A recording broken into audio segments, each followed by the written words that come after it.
We operate a business within a business, and yet we don't talk about our programs like a business within a business. And I think that is a massive disservice to everyone in partnerships. Andy Cochran, currently at Rudderstack, long-term journeyman partner professional. I am Will Taylor. I am someone who helps the ecosystem do more partnering. One thing that I've swung back the other way is want fun, not fun in a just like, hey, we're going to events and we get to have drinks and hang out and everything like that. Like purposeful partner experience, or PX, and how that relates to the entire life cycle. If you close a deal with that partner, what are you doing to follow up against that? Is it just a Slack post cool? Or are you actually sending them something that's meaningful to their business or to your relationship, whatever that looks like? We used to do that a lot at Printing for Less because we were a swag company. And I've fallen out of that. I've gotten too strategic and tactical, and I've totally forgotten, like, oh my gosh, this is actually really fun. Right. And we should make it fun for them. Mm-hmm. And there's the utility in that. Like, if you are more top of mind, you're more likely to get the referral. And so there's like the tactical business value, but also the fun aspect of it, where it's like, yes, who doesn't want a nice sweater or that, Yeti cup that they use every day? Yeah, and like we're probably swagged to death in tech. I mean, it all goes to my kids, etc. But at the same time, how do you stay relevant? How do you stay top of mind? How do other brands do it? If you're truly treating your partners like a customer, well, what do we do with our customers? We let them know we care about them. Mm-hmm. How are you doing that outside of a referral fee or a QBR? And you're always competing too. Like, they probably have other partners. So how do you stay top of mind? Well, fair. Gifting is a good way to do it. Fun is a really good way to do it.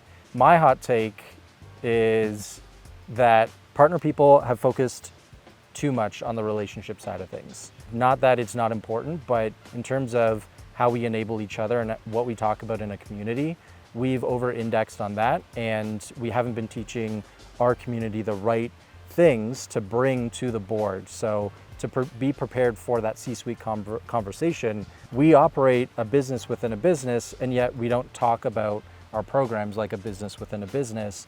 And I think that is a massive disservice to everyone in partnerships. Let's give the skills necessary to operate this business function like a business function. And again, if we over-index in the other way, which is where we're comfortable, where that echo chamber is, we're not going to get anywhere, and we're not going to get what we need, and we're not going to keep our jobs at the end of the day. Yeah, couldn't agree more. I actually, what the work that we did at Drift, Yarby and I got called the process guy, which was so funny. I'm actually just an efficiencies guy. And what it proved to me, though, is like, if you don't have this base layer foundation of either one, business acumen, which is a gap I'm trying to fill, to your point, or process built on repeatable, scalable, like business initiatives, I don't care who you know.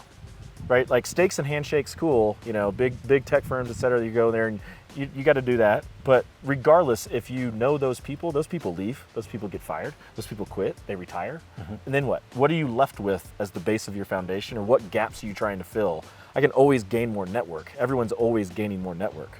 But business acumen and process and things that are going to be foundational to the business that align to their initiatives, that's not built on network or relationships. Agreed. And honestly, those relationships, they probably go with the person if you're not building these foundational business elements and these processes. The leave behinds. Yeah, and it's like, I actually had this thought, I was like, it's kind of like a software engineer who doesn't really update their code or like document, what they've done, and they keep their job. And because they're nice to work with. Yeah, they're nice to work with, and because they're the only one who knows how to fix, their code. Not that partner people are intentionally doing that, but I think that is happening, and it's safe, it's comfortable when we talk about those things. We need to be more uncomfortable and learn these things that may be dry and not to the ethos of what we all believe in, but it is fundamentally important, especially for a business and especially for that CFO who's looking at the spreadsheet, the inputs and outputs. What are we actually doing as a business? How can we move forward? What levers can we pull? Right now, if we're not teaching those skills, we're not going to have that conversation ever. Agreed.